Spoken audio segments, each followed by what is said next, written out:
Hello everyone and welcome to this week's webinar. We're here at the My Swing Professional Studio in Scottsdale, Arizona. My Swing Professional is a 3D motion capture system that is used in a great number of sports, including golf. As always, we're brought to you by Medicus Golf and Clubhead Golf. Today we're going to be talking about the different kinds of lag, it's called. And you have clubhead lag, you have what we call pivot lag, and you have power source lag. If you have any questions, just put them in the sidebar, and we'll get to them as soon as I finish. So let's start with the three types of lag first. So everyone's familiar with clubhead lag and what they're trying to do with it. And clubhead lag is trying not to throw the club too early. When it gets the golf ball like this, kind of hanging back. But there are things that precede that will help with your clubhead lag. So to give you an example, we're going to talk about what we call pivot lag first. So pivot lag goes in a sequence. So if I was turned to the top with a full pivot motion, I wouldn't start from the top and go this way, because I'd be falling backwards. So that would not be any kind of pivot lag. We want to lag the pivot starting from the ground up. So as we start, it's going to be the pelvis, then the rib cage, so I can move my rib cage without moving my shoulders. So it's going to be pelvis, followed by rib cage, followed by shoulders, right? So it's basically feet, knees, hips, and shoulders. Again, if you get these out of sequence and you start with your upper body first, let's say your rib cage, or let's say you start with your shoulders first, then you have that move that looks like this. So from the top, you see the players that are coming over the top, what we call across the line, outside to inside. You're going to see that they start with their shoulders. Well, that throws the club forward, throws the player out towards their toes, and then you'll wind up losing your balance. So that's called a pivot lag. You may have what's called a sequence, and that goes into what we call a kinetic sequence. Always starts from the ground up. Then we have what is called a power source lag. So you basically have your power sources, which is the bending and straightening of the trail arm, the cocking and uncocking of the lead wrist, the rolling and turning of the left or target side wrist and forearm, and then the angle between your target side arm and your chest. So when you get up there, the typical release pattern is you're losing angle between the left arm and the chest, followed by a straightening or starting to straighten of the right, of the trail forearm, followed by the uncocking of the lead wrist, followed by the rolling of the lead forearm wrist. Here's what this would look like if it didn't come in that sequence. So let's say I'm at the top of the sling, and I decide I'm going to uncock my lead wrist first. Well, that's not going to do any good because I would be here going like this. And we see that a lot. Let's say that I'm also at the top and decide I'm going to roll.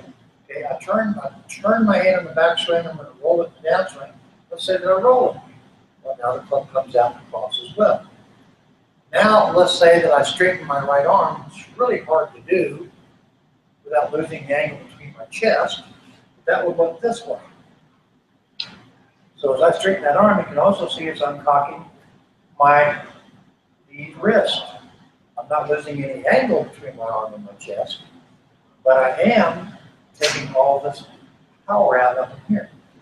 So those all contribute to what's called the clubhead lag. So we see a lot of players to get down into impact, and they'll either start moving the club head past their hands, or just post-impact, they kind of look like this or this. That's primarily done because the pivot hasn't done its job.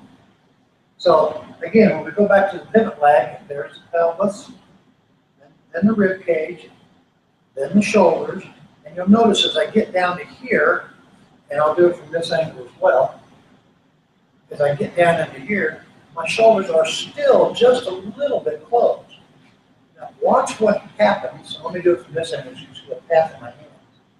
Watch what happens when my lead shoulder starts not only turning, but moving upward and inward. Watch what happens to the path of my hands. You see my hands starting to go left. Where's the club head going? Club head's still moving outward. So from this point of view, it looks like this. Let's say from this release point back in here. Watch what happens here. See how much farther my hands go forward because my body turns. Typically, when people do this, because their chest has stopped, they can't do anything else. I can't do anything else at this point, right? Because my chest has stopped. But what happens if I kept my chest turning?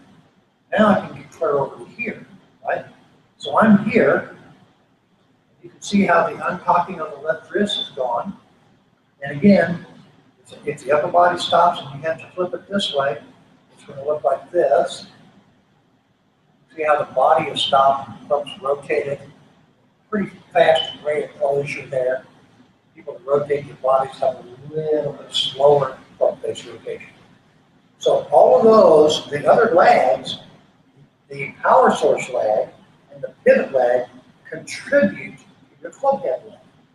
So again, club head lag is not a big deal as far as how to create it. Some people try to manufacture false lag. So this would be me not turning my shoulders. I'm not turning my shoulders much, right? But here's the other thing. If I'm right here, and I go over here like this, it looks like I have turned my shoulders. You see my buttons? I'm going to turn this way now. You can see how my right shoulder is in front of my left shoulder. That doesn't change anything. Here's the difference. Now I'm going to turn my shoulders. You see how my buttons have changed too. Now look what it looks like on this side. So now I have more turning my body. So when you're working on club head lag, make sure that your pivot lag is functioning properly and that your power source lag.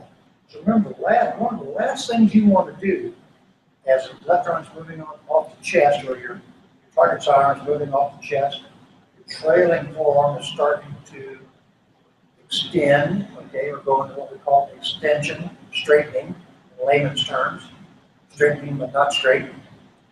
You have to make sure also from here you would not want to do the roll because you'll come into impact this way. So from here it is a uncocking of the left wrist with a roll.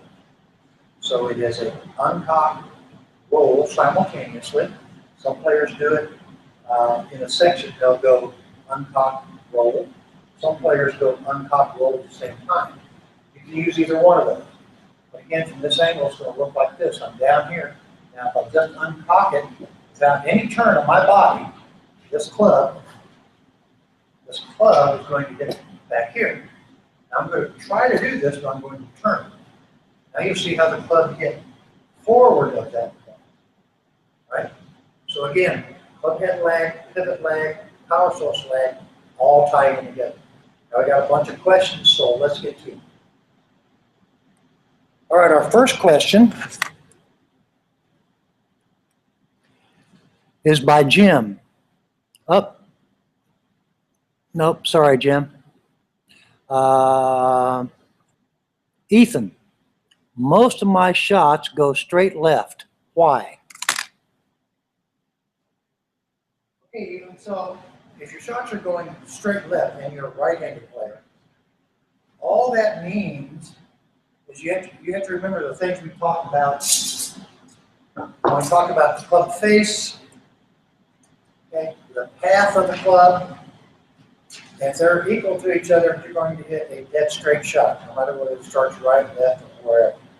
So if your ball is starting dead left, all right, that means that your club face is pointed left at impact, as well as your path. So your path is more outward to inward, and your club face is pointed left at impact. Remember, a large percentage of your start line is dictated by your club face. So if you're trying to hit a draw, then you need to start the club face needs to point to the right of where you want the ball to end up at impact. You point to the right of it, and your swing path has to be farther right then the face is pointed. That's going to give you the opportunity to start the ball to the right of target if you're a right-handed golfer, and let it draw back. If it's starting dead left, the face and the path are both pointed dead left. All right, next question. All right, this is by Dean. How do I stop quick hands in the hitting area when I hit short chips?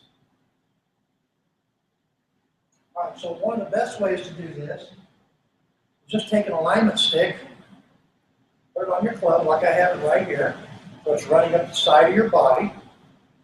And if I'm getting a little chip shot, if I'm quick with my hands, first thing that's going to happen is I'm going to hit myself in the side. So if you're somebody that hits a chip shot and you're free handed on your bottom going like that, take this alignment stick, grip it just like you would, put it on your club. It's going to come down the shaft a little bit, down here, enough where it's touching your body. Set up for your chip shot. Now, turn your body, arms, and hands through together. That'll keep this shaft, as you can see in it right here, that shaft is away from my body. It's not into my body, right? It is staying out. I'll do it from this angle. You can clearly see that that's away from my body. All right, next question. All right, this question is by G. I'm coming off left hip replacement. Any suggestion on what cautions I should take to protect the swing? Well, G, I had my right hip replaced back in July last year. I had to actually go back in on Tuesday to have it redone. Here's the deal. For me, and it'll be opposite for you, obviously. For me, trying to stay a little more centered maybe hurts my hip. I can actually load into this hip pretty good. I have pretty good turning motion in both directions with this hip. For you, with your left hip, you may have to feel, if you can, I mean, you got to try it and see how far you can actually move. I'd also recommend that when you turn, allow your left foot to take pressure off the ground. Right? You might still have some on the instep of your toe, and that's okay. So your left knee will actually come more inward, and you'll feel the pressure come up off of your foot and into your toe. You don't want to try to keep lower body still while you're moving this club. Let this freely go in both directions. If you do that, it'll actually take more stress off your hip. But again, you have to make a couple of adjustments. And you have to figure out, does it hurt my hip more if I allow it to go to the right in the backswing, or should it hit more like staying on top of this hip? You have to figure out which one of those works best for you. Do the one that doesn't give you anything. All right, next question. All right, this one is by Steve. Been having issues with not keeping my head behind the ball, flipping the club. Would like to know what physical sensation I should feel in the downswing to keep my head behind the ball and achieve lag. Well, Steve, we just talked about lag in the first half of this. So it all goes back to your pivot body and your pivot, your body, and your power source lag, and how that creates clubhead lag. One of the best ways that I see with players is when they get to the top, if they start and their right shoulder starts moving down too dramatically, the left shoulder moves up. See when I get down here, you see what this club looks like. Conversely, if I start down, I leave my left shoulder low longer. Now look how much more lag I have in my club. But I'm also lagging all these body segments equally. So if the left shoulder staying down low longer, you'll see the difference here. Now watch what happens with my right shoulder, it's lower. You can see now how the clubs come down farther this way. I have the same degree, it just has a different location. So as far as the head behind the ball, I would stick and put your forehead on a wall.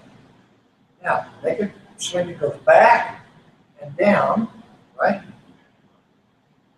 And when you're doing this, if your head is sliding around on the wall, then that's the reason your head's moving forward. If your head moves forward, because there's not enough separation between the upper and lower body. If I stand like this and I just push my hips over here, you see my head and my spine tilted backwards. Okay. The other thing for a steady head is that when you make a backswing, for instance, the amount that your shoulders are turning downward, okay, also, because you're also trying to raise your body up in the backswing, if I'm trying to raise up, let's say 5 degrees, I actually have to feel like I'm side bending 5 degrees this way. Because all I did was raise up 5, I get tall. So now I have to raise up and side bend the same amount. Same thing in the downswing. So as I'm starting to raise upward, in the downswing, I have to side bend now this way. See, if I just went like this and stayed level, my head's going to move forward. So it's this side, whatever degrees this is moving up or inches, this has to counteract to keep the head steady. All right, next question. All right, this is from Sandy. How do you prevent hitting the ground before the ball, and how to take the correct divot by hitting the ball before the ground? Okay, so you can take your favorite club, 2x4, whatever. I'm just going to put a alignment rod on the ground here. I don't know if you guys can see it or not. I'm going to put the ball about in the back of the ball to the front of whatever you're using. For a short iron, I'm going to make it about 6 inches. For a mid iron, I'm going to make it about 8 inches. I'm going to get set up, go to the top. As I come down, all I'm trying to do is I'm trying to strike the ball without striking the stick or whatever it is you have on the ground. I'm also looking, what we call it as an aiming point. I'm looking at the spot in front of the golf ball. So what is an aiming point? If you're in a greenside bunker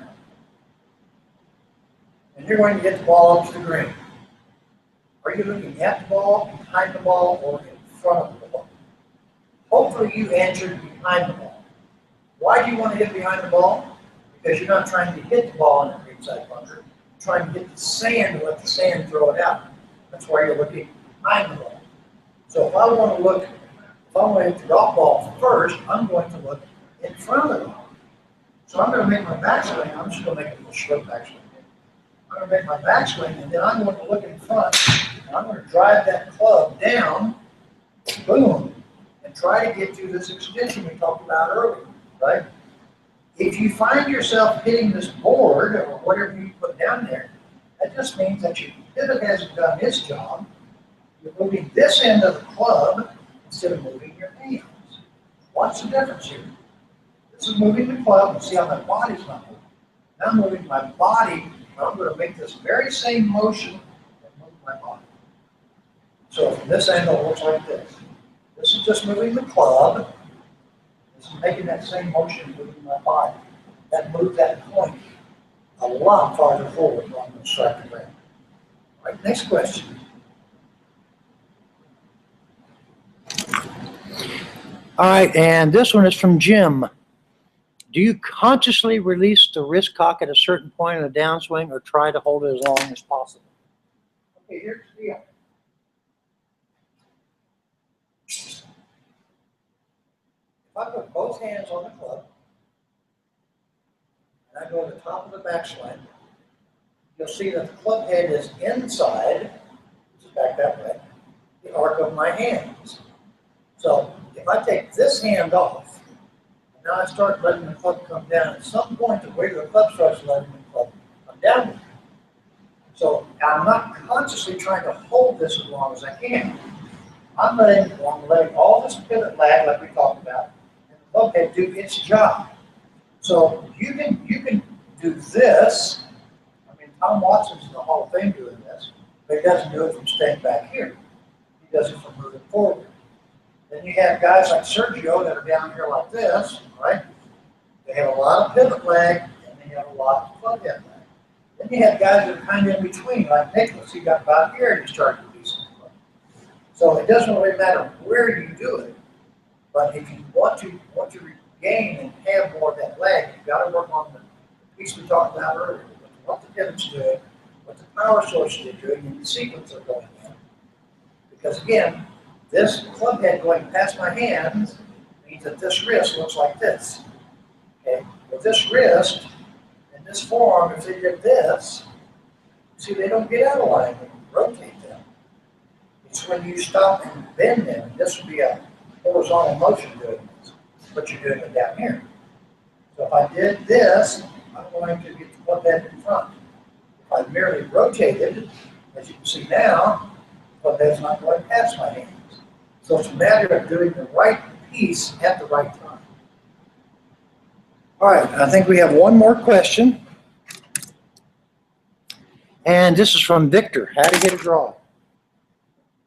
Victor, we've covered this virtually in every webinar we've done. To hit an effective draw, if you're a right-hand player, you want to start by aiming the club face to the right of where you want the ball to end up. Right? We're going to aim the club face to the right of it.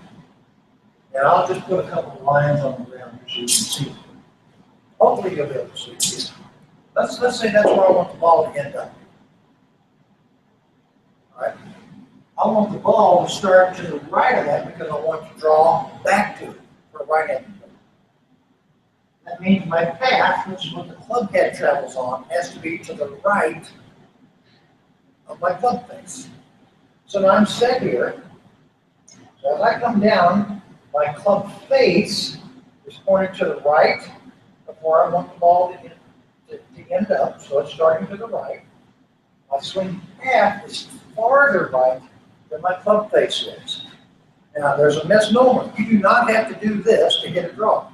All you're probably going to wind up doing is either hitting a big pull hook or a big block to the right. So setting these up is really easy. Always stay in your club face where you want the ball to start. Set your body, if I want to draw it, farther right than where you just aim that, and move the ball back in your stance. If I'm going to fade it, I'm going to do just the opposite. I'm going to aim my club face to the left of where I want it to end up. I'm then going to take my body and aim it farther left. I'm going to swing along my body line.